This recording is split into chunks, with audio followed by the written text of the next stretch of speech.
राजकीय शाळांना जाणीवपूर्वक मदत करण्यात आली आणि मी काम करून सुद्धा मला मदत नाही झाली, हा माझ्यावर अन्याय झालाय। पण ही जी केलेली कृती होती ती समर्थनीय नव्हती।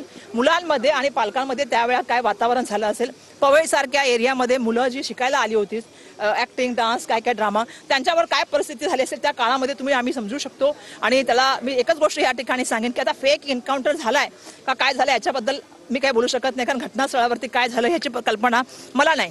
पण मला एवढंच सांगायचं आहे की काही बोलण्यातून किंवा समजून सांगण्यामधून जर प्रश्न सुटू शकतात तर ते प्रश्न आधी सोडून घेतले पाहिजेत। अशा तऱ्हेच्या घटना झाल्यानंतर मग ही कृती होणं किंवा अशा तऱ्हेच्या घटना झाल्यानंतर याच्यावर चर्चा होणं हे बरोबर नाही।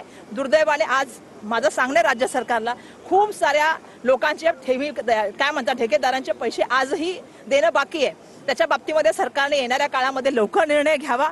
अशा माध्यमातून जे सर्वसामान्य माणसांना त्रास सहन करावा लागतो तो त्रास थांबला गेला पाहिजे अशी माझी अपेक्षा आहे। उद्याच्या आंदोलनाला पोलिसांनी अजून परवानगी दिली नाहीये, तुम्ही स्वतः सहभागी होणार आहात? ते आमच्या वतीने मी सांगितलं ना तुम्हाला की काँग्रेस पक्षाच्या वतीने बाळासाहेब थोरात आणि त्या ठिकाणी जे आहे आमचे ज्येष्ठ नेते त्या ठिकाणचे बाबतीमध्ये निर्णय घेतील कोण सामील होणार आणि कोण सामील नाही होणार। पण बिलकुल एक आहे की काँग्रेस पार्टीच्या वतीने काही नेते आमचे नक्कीच त्यामध्ये सामील होतील।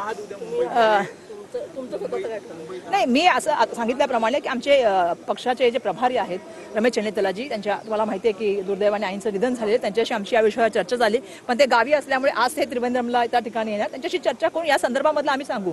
पण नक्कीच काँग्रेस पक्षाचे नेते त्या ठिकाणी सामील होणार। पण काँग्रेसचे नेते काही दूर राहण्याचा प्रयत्न करतायत, नाही का दूर राहण्याचा प्रयत्न झालाय? हर्षवर्धन सपकाळ बैठकीला दिसले नाही, त्याच्यानंतर ते उद्याही येणार नाही असं कळतंय। त्याच्यामध्ये तुम्ही 2 मीटिंगला होता, त्याच्यानंतर उद्या मोर्चा नाही। आता तुम्हाला माहिती आहे मी काल का नव्हते हे सांगायची की मला गरज नाही।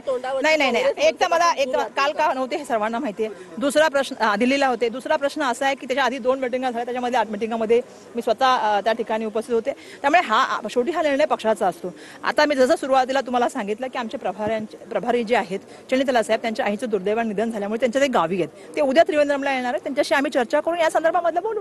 मोर्चा नाही म्हणजे आज बोलू त्यांच्याशी, आणि आज मला वाटतं बंटी पाटील वगैरे गेलेले आहेत, त्यांच्याशी बोलून ते करतील।